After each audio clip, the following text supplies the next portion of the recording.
많은 단체들이 올해 어떤 꿈을 발표를 하는데 그 중에서 한국 세종시가 발표한 사자성어가 제 눈에 들어왔어요.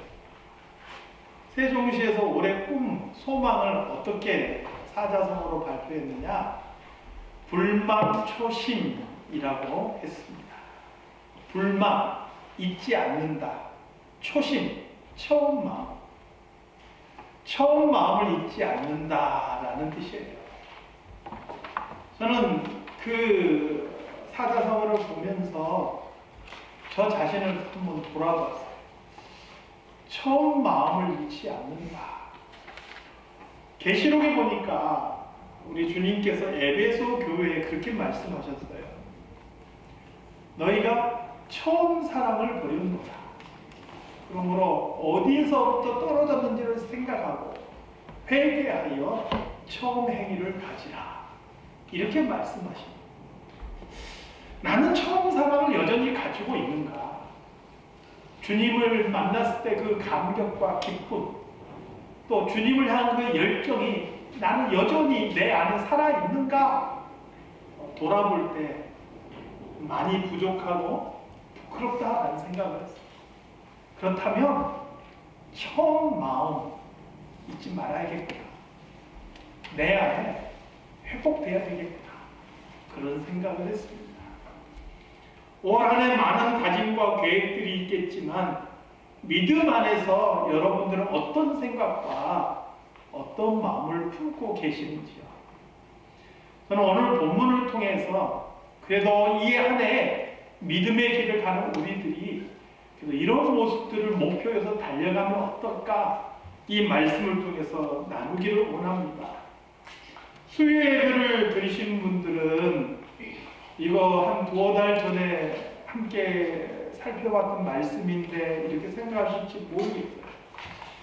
근데 이 말씀, 이 본문을 제가 정한 것은요, 본문을 통해서 제가 함께 나누고 싶은 그런 내용이 있기 때문이고, 그 전에 제가 깨닫지 못했던 새로운 부분들을 함께 나누고 싶어서입니다. 오늘 본문은 초대교회 헤롯이라는 사람을 통해서 다가오는 시련을 소개하고 있습니다. 헤롯이라는 사람은 유대의 분봉왕, 로마 정부가 임명해서 세운 왕이지요. 아버지 때도 마찬가지.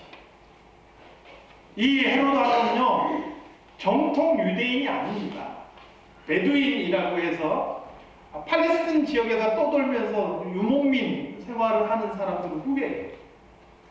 그러니까 유대의 왕이 됐지만 늘 나름대로 열등감을 가지고 있던 사람, 유대인들의 환심을 사고자 많이 노력했던 인물들, 부자지가 똑같습니다. 이 헤롯이 칼을 들어서 사도 요한의 형제 12사도 중에 한 명이고 세베대의 아들인 야고보를 죽였다라고 오늘 본문에 그렇게 시작을 해요. 야고보를 죽이고 나니까 이것을 유대인들이 너무 기뻐하는 거예요. 눈에 가시 같던 사람을 헤롯이 죽여주니까 좋아하는 거예요. 그러니까 그들의 마음을 사기 위해서 좋다, 내친 김에 베드로까지 죽이자.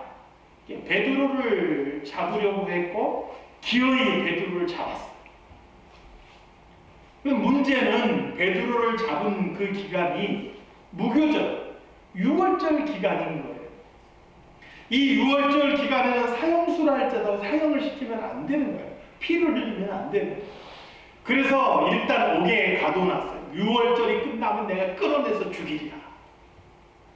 그리고 이 베드로를 감옥에 가두고 유월절 기간이 끝나고 이 헤롯이 베드로를 끌어내려고 하는 그 전날 밤에 감옥 안에 놀라운 일이 일어납니다.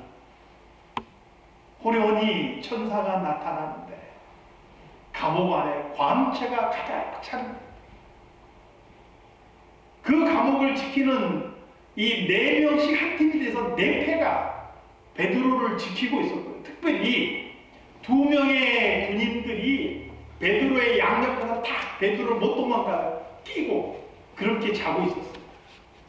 그도 부족해서 두 줄 쇠사슬로 베드로를 꽁꽁 묶어놨어요. 그러니까 헤롯이 반드시 베드로를 죽이겠다. 그런 그 의지를 지금 보여주고 있는 거예요. 그런데 천사가 나타나. 광채가 감옥 안에 가득하고 그 순간에 베드로를 묶고 있던 그 쇠사슬이 손대지도 않았는데 그냥 저절로 풀어지는 거예요. 여러분, 하나님의 손이 역사하면 이와 같은 일들이 일어나요. 감옥의 문이 가로막고 있다 할지라도 그 문이 결코 막아서지 못해요. 쇠사슬을 묶고 있다 할지라도 그 쇠사슬이 묶을 수가 없는 거예요. 군인들이 지킨다 해서 그게 막혀지는 게 아니란 말이에요. 새 문이 있었다 그랬죠? 그 문조차도 저절로 열리는 거예요. 하나님의 손이 역사하면 이런 일들이 일어나는 거예요. 올 한 해도 저나 여러분이나 또 여러분의 가정과 우리 사랑장로교 이 교회 안에도 이러한 하나님의 선하신 손길의 역사가 풍성하도록 나타나기를 주님의 이름으로 축원합니다. 아멘. 이렇게 해서 베드로가 기가 막히게 그 전날 밤에 감옥을 벗어나게 된 거예요. 감옥을 벗어난 베드로가 교회가 모여있는 곳, 마가 요한의 어머니의 집입니다. 그 어머니의 집을 찾아갔어요. 이른 새벽이었겠죠. 그래서 대문을 두드렸습니다. 그런데 대문을 두드리는 소리를 듣고 뛰어나온 로데라는 여자아이가 베드로의 음성을 들은 거예요. 알아들은 거예요. 그리고 베드로 사도가 밖에 있는데 문을 열어줘야 되는데 너무 기쁘다 보니까 미처 문을 열어주지 못하고 뛰어 들어간 거예요.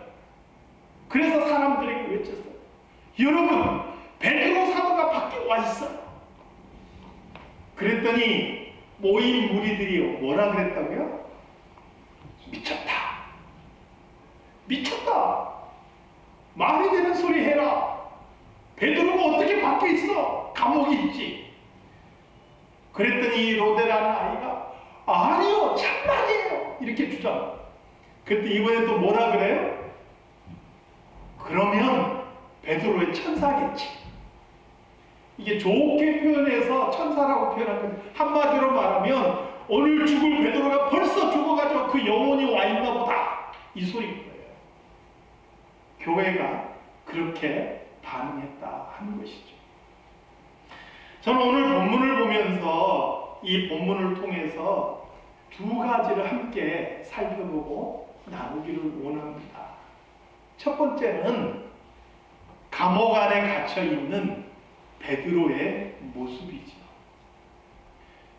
이미 야고보가 죽임을 당했습니다. 베드로도 잡혔는데 그가 죽지 않고 살아있는 이유는 단 한 가지예요. 무엇 때문에요? 유월절이라는 기간 때문에. 그러므로 이 밤이 지나면 내일 자신이 죽는다는 것을 베드로는 알고 있어요. 그럼에도 불구하고 베드로가 뭐 하고 있었어요? 자고 있었단 말이에요. 어느 정도로 자고 있었어요?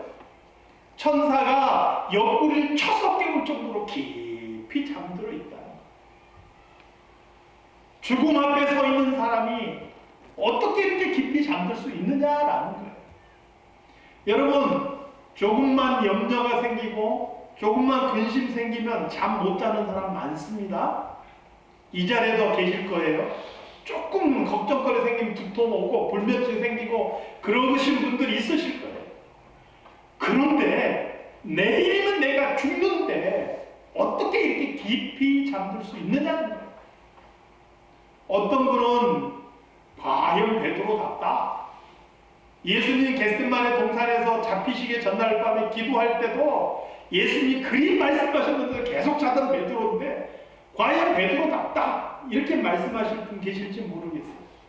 그런데요, 겟세마네 동산에서의 베드로와 성령 받은 베드로, 지금의 베드로는 너무 다른 거예요. 똑같은 모습이 아니에요. 똑같이 잠자는 것 같은데 이 잠자는 이유가 똑같지가 않아요. 그때는 영적으로 깨어있지 못해서 잠자는 사람이었고 지금은 그렇지 않다. 어떤 분은 베드로가 비록 내일 헤롯이 자기를 죽이려고 하지만 하나님의 손길이 함께 해주셔서 자기를 건져주실 것을 믿었기 때문에 태평하게 잤다, 이렇게 말하는 분이 계셨어요. 베드로에 대해서 굉장히 우호적인 사람이죠. 그런데요, 오늘 본문 9절 말씀을 보십시오. 본문 9절 말씀을 보니까요, 천사가 베드로를 지금 이끌고 나가는 거예요. 베드로가 나와서 따라갈새 천사가 하는 것이 생시인 줄 알지 못하고 환상을 본가 하니라. 이게 무슨 말씀이에요? 지금 천사가 베드로를 감옥에서 꺼내주는데 베드로 자신조차도 천사가 와서 자기를 꺼내줄 줄 생각도 못하고 있었다. 이게 지금 꿈이야 생시야, 이게 무슨 일이 벌어지고 있는 거지? 지금 베드로도 그렇게 생각하고 있는 거예요. 그 말은 베드로 자신도 날이 밝으면 자기가 죽을 것이라고 자기의 죽음을 지금 받아들이고 있었다는 거예요. 이 밤에 하나님께서 나를 꺼내주실 것이다 라고 생각 자체를 안 하고 있었다는 거예요. 그러면 베드로는요, 내가 죽을 것을 알고 있으면서도 그 밤에 깊이 잠들고 있었다. 여러분, 그렇게 잠들 수 있는 베드로, 그 마음이 평안하지 않으면 있을 수 없는 일이에요. 누구라도 죽음의 두려움이, 죽음의 그 공포 앞에서 잠잘 수 있다라는 것은요, 그 마음이 죽음을 넘어서는 평안이 있기 때문에 가능한 얘기예요. 어떻게 그렇게 할 수 있느냐? 예수 그리스도께서 약속하신 평안이 베드로에게 임했기 때문에 가능한 거예요. 요한복음 14장에 보니까요, 주님께서는 말씀하시죠. 평안을 너희에게 끼치노니 곧 나의 평안을 너희에게 주리라. 내가 주는 평안은 세상이 주는 것과 같지 아니하니라. 너희는 마음에 근심하지 말고 두려워하지도 말라. 왜 그 말씀을 주셨냐면요, 14장, 15장, 16장에는 예수님이 잡히시기 전날 밤, 잡히시기 바로 직전에 제자들에게 주신 메시지예요. 그런데 예수님은 제자들에게 많은 시련이 올 것을 이미 알고 계셨어요. 그래서 14장 첫 마디가 너희는 마음에 근심하지 말라라는 말로 시작하고요, 16장 마지막 절이 세상에서는 너희가 환난을 당하나 담대하라, 내가 세상을 이겼노라. 환난 속에서도 담대할 것을 말씀하시는 것을 끝맺으네요. 그런 많은 환난과 시련 속에서도요, 주님께서 주시는 평안이 있다라고 말씀하고 있는 거예요. 그리고 감옥 속에 있지만, 그 환경 속에, 감옥이라는 환경 속에 있지만 주님을 마음에 품고 주님을 놓치지 않고 있는 베드로에게만 예수 그리스도께서 주신 그 평강을 우리는 보고 있는 것이죠. 오늘 김성훈 장로님하고 찬양대가 저랑 마음이 딱 통했나 봐요. 그래서 찬양대가 부른 찬양도 오늘 본문과 연관돼서 그다음에 설교 끝나고 부를 찬송가하고 똑같은 곡이에요. 기도하시는데 오늘 제가 이야기할 내용이 불쑥 튀어나와서 제가 깜짝 놀랐어요. 베드로의 과거의 모습을 한번 보시기 바랍니다. 풍랑이 일 때 예수님께서 바다 위를 걸으셔서 제자들에게 오셨어요. 베드로가 예수님인 줄 알고 예수님께 말씀하랍니다. 주님, 만일 주시라면 나를 명하사 오라 하십시오. 주님께서 오라 말씀하시니까 베드로가 뛰어내렸어요. 베드로 굉장히 급한 사람이고 굉장히 도전적인 사람이에요. 그러니까 실수도 많이 해. 그런데 체험도 많이 해요. 예수님처럼 바다 위를 걸어봤잖아요. 근데 이 베드로가요, 바다 위를 걷다가 주님을 놓쳐버려요. 왜요? 그의 눈이 바람과 물결을 바라봤더니 주님을 놓쳐버리고 바람과 물결을 바라봤더니 그 바람과 물결을 보고 두려움에 사로잡혔어요. 두려움이 그를 삼켜버린 거예요. 그래서 물에 빠져들어가는 베드로의 모습을 봅니다. 과거의 베드로는 그랬어요. 환경에 휩쓸려서 주님을 놓쳐버린 적이 있었어요. 그러나 오늘 본문의 베드로는 그렇지 않습니다. 비록 감옥 속에 있지만 바로 다음날 그가 죽음 앞에 서게 되지만 그런 상황 속에서도 그는 주님을 놓치지 않았어요. 환경이 그를 지배할 수가 없고 삼킬 수가 없었어요. 예수 그리스도가 그 마음속에 있기 때문에 그는 환경을 넘어서는 그리스도의 평안을 누리는 그런 사람이었다 하는 것이죠. 사랑하는 성도 여러분, 한순간에 이런 믿음과 신앙이 될 수가 없고 한순간에 주님께서 주신 이런 은혜를 맛보기 쉽지는 않지만 적어도 2019년 이 한 해 우리 안에 예수 그리스도를 품고 어떤 상황 속에서 주님 놓치지 않고자 주님과 동행하는 그렇게 노력하는 우리의 믿음의 길이 다 되시기를 주님의 이름으로 축원합니다. 아멘. 두 번째로 우리 교회의 모습을 함께 살펴보고자 합니다. 베드로가 잡혔습니다. 교회는 뭐하고 있었나요? 오늘 본문에 보니까 베드로는 잡혔고 교회는 그를 위하여 간절히 하나님께 기도하더라. 5절에 그렇게 말씀하죠. 여러분, 교회 지도자가 칼에 죽었어요. 기둥 같은 일꾼이에요. 12제자 중에서도 특별히 3명의 제자를 예수님께서 세우셨는데 그 중에 한 사람이 이미 죽었고요. 또 다른 한 사람이 지금 죽게 생겼어요. 큰 위기를 만난 거예요. 그때 교회는 어떻게 했다고요? 함께 모여서 그를 위하여 하나님께 간절히 기도했다 말씀합니다. 베드로가 풀려나서 그가 교회를 찾아갔을 때도 새벽 시간이었을 거예요. 이른 시간이었을 거예요. 교회는 모여서 여전히 기도하고 있었다. 성경은 말씀합니다. 여러분, 어려운 일이 닥칠 때 정말 필요한 게 뭐냐면 함께 모여 기도하고 어려울수록 더 하나님 앞에 모여 기도하고 하나님의 도우심을 구하는 것이 필요해요. 어떤 사람은 어렵다고 뒤로 그냥 넘어지는 사람이 있어요. 아프다고 넘어지고 어렵다고 넘어지고 피곤하다고 넘어지고 상처받았다고 넘어지고.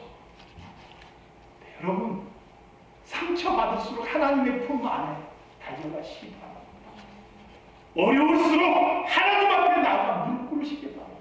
그게 바로 믿음의 사람들이 보여준 모습이었고 그게 바로 다윗의 모습이었고 하나님의 사람들의 모습이었다.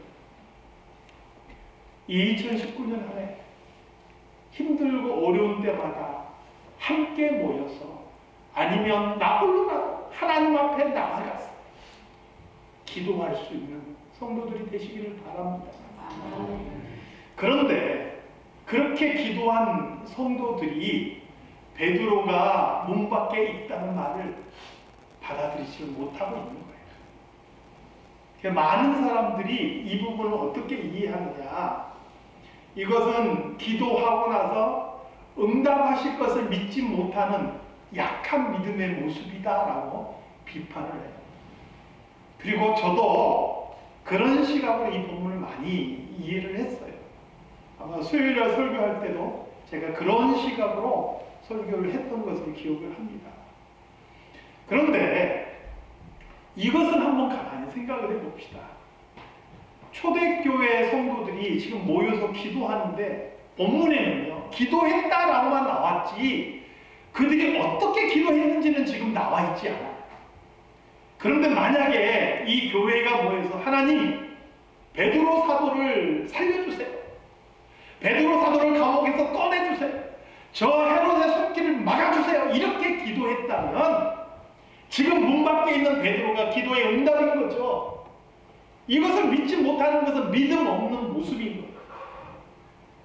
그러나 과연 초대교회 성도들이 그렇게 기도했겠느냐 하는 거예요. 초대교회 성도들을 그렇게 믿음 없는 사람으로 이야기하는 것은 그들의 고상한 믿음을 모욕하는 것이다. 부산 윤교회를 다니시는 윤석준 목사님이 자기가 쓴 책에서 그렇게 이야기를 하고 있습니다. 제가 그래서 그분이 던진 그러한 질문에 따라서 본문을 다시 한번 묵상을 해봤습니다. 초대교회 성도들은 과연 어떤 기도를 했을까? 사도행전 4장에 보니까 초대교회가 모여서 공식적으로 기도한 기도문이 하나 더 들어가요. 배경은 뭐냐면 베드로와 요한이 걷지 못한 사람을 고쳤고 그것 때문에 많은 사람들이 몰려왔고 베드로가 설교했더니 그 설교를 듣고 5,000명이 회개하고 돌아온 일이 벌어졌어요. 이것 때문에 유대인들이 위기를 느낍니다. 그래서 베드로와 요한을 사로잡았어요. 사내들인 공회라는 그 의회 앞에 이들을 세웠어요. 그리고 위협하고 협박했어요. 너희들 그럴래? 앞으로 예수를 전하지도 마. 그 이름 입에 담지도 마. 안 그러면 재미없어? 온갖 말 했겠죠. 그때 베드로와 요한이 담대하게 말하죠. 하나님 앞에서 너희 말 듣는 것이 하나님 말씀 듣는 것보다 옳은가 판단한다. 우리는 보고 들은 것을 말하지 않을 수 없다. 이렇게 외칩니다. 이들이 워낙 담대히 이야기하니까 이 사내들인 공회에서 더 이상 베드로와 요한을 어찌하지 못하고 풀어주는데 또 한 번 위협을 하죠. 이 두 사람이 동료들에게 돌아갔는데 여기서 동료는 사도들과 예루살렘 교회이죠. 이들에게 돌아가서 제사장과 이 공회에서 어떻게 우리를 위협했는지를 알립니다. 이 위협이 지금 예루살렘 교회에 다가오는 거예요. 그때 당시에 세력을 가지고 권력을 가진 사람들의 그런 위협이 지금 교회를 위협하고 있는 거예요. 그런데 그 위협 앞에서 교회는 함께 모여서 큰 소리로 기도를 해요. 그 기도의 내용을 다 살펴볼 수는 없고 우리가 딱 2절만 뽑아서 함께 읽어보겠습니다. 사도행전 4장 29절에서 30절. 사도행전 4장 29절에서 30절. 함께 읽겠습니다.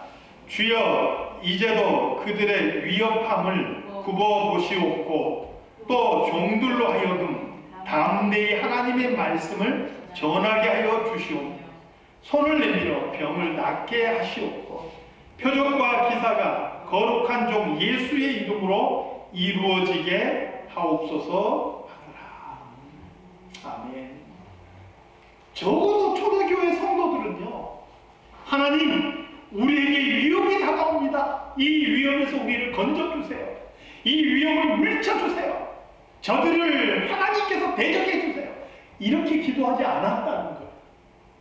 그들은 어떻게 기도했냐면요, 하나님 우리에게 위협이 다가옵니다. 그러나 우리가 담대하게 복음을 전하게 주시옵소서. 그렇게 기도했다. 초대교회 성도들은요, 주님의 가르침을 알고 있어요. 마태복음 6장에 보니까 예수님께서는 뭐라고 말씀하십니까? 무엇을 먹을까? 무엇을 마실까? 무엇을 입을까? 염려하지 말라. 이것은 이방인들이 구하는 것이다. 말씀하시죠. 무엇을 먹을까? 무엇을 마실까? 무엇을 입을까는 우리의 필요해요. 다시 말하면 너희가 필요한 것, 너희 앞에 놓인 문제들, 채워져야 될 것, 그것을 위해서 기도하지 말라는 거예요. 그것은 이방인들이나 그렇게 기도하는 거예요. 이미 하늘 우리 아버지께서는 너에게 무엇이 필요한지 이미 아신다. 그래서 우리는 어떻게 기도해야 된다고요? 하나님, 나 이거 채워주세요. 하나님, 나 이렇게 어려운 일이 있어요. 해결해 주세요. 하나님, 나에게 정말 힘을 주셔서 성공하게 주세요. 이렇게 기도하지 말고 너희는 먼저 그의 나라와 그의 의를 구하라는 거예요. 그래야 이 모든 것을 너희에게 더하시리라. 그렇게 말씀합니다. 이 두 가지 기도는요, 너무나 다른 기도. 여러분, 초대교회 성도들은요, 문제가 다가오고 시련이 왔을 때 이거 해결해 주세요, 이거 없애 주세요, 그렇게 기도하지 않고, 그럼에도 불구하고 우리가 담대히 복음을 전하게 하시고 우리의 믿음이 약해지지 않게 하시고 굴복하지 않게 해주십시오. 그렇게 기도했다는 거예요. 그렇게 기도한 초대교회 성도들이 베드로가 감옥에 갇혀 있을 때 하나님 꺼내주시고 건져주시고 살려주세요, 이렇게 기도했겠느냐. 오히려 교회는 어떻게 기도했겠어요? 하나님, 베드로 사도가 죽음 앞에 놓여 있는데 죽음 앞에서 그 믿음 약해지지 않게 하시고 여전히 복음을 지키게 하시고 믿음을 지키게 하시고 담대하게 하소서. 그렇게 기도했지 않겠나요? 이 두 가지가 얼마나 틀리냐면요, 하나님 건져주세요, 살려주세요, 이것은 죽지 않게 해달라는 기도예요. 그런데 후자의 기도는 비록 죽을지라도 복음을 전하고 믿음을 지키는 사람이 되게 해달라고 기도한 거예요. 이게 얼마나 큰 차이인지 몰라요. 빌립보서 1장 21절 말씀을 보니까요, 사도 바울이 그런 고백을 해요. 내게 사는 것이 그리스도이요 죽는 것도 유익합니다. 내가 그리스도 안에서 사는 것도 유익한 것이고 내가 그리스도 안에서 죽는 것도 유익한 것이다 라는 거예요. 그래서 죽음 앞에서 그 죽음을 피하려고 발버둥치지 않아요. 오히려 죽음 앞에서도 담대하게 믿음을 지키고 하나님의 뜻 안에서 서기를 위해서 구하는 것이 초대교인들이 보여주었던 그런 믿음의 길이었다 하는 거예요. 그렇게 기도했기 때문에 베드로가 문 앞에 와 있으려고 생각이나 했겠느냐. 상상도 못했다. 그런데 하나님께서는요, 그렇게 기도한 그들의 기도를 들으셨을 뿐만 아니라 오히려 그들이 생각하지도 못한 그들의 생각을 뛰어넘는 그런 응답으로 함께 해주시는 것을 본문을 통해서 보게 되는 것이죠. 사랑하는 성도 여러분, 그래서 2019년 이 한 해 우리의 믿음의 길도 우리의 기도의 길도 이제는 조금 달라지기를 소망합니다.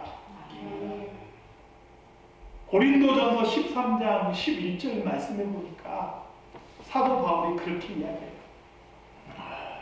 내가 어린아이와 같았을 때 말하는 것이 어린아이와 같고 깨닫는 것이 어린아이와 같고 생각하는 것이 어린아이와 같았다. 그러나 내가 장성한 후에는 어린아이의 일을 버렸노라.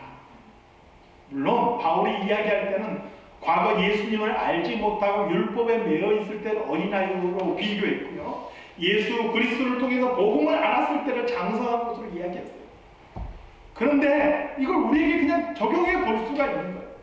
우리가 처음 예수를 믿고 아직 믿음이 약할 때는 하나님 주세요, 하나님 도와주세요, 채워주세요, 피하게 해주세요, 성공하게 해주세요, 이렇게 구할 수 있어요.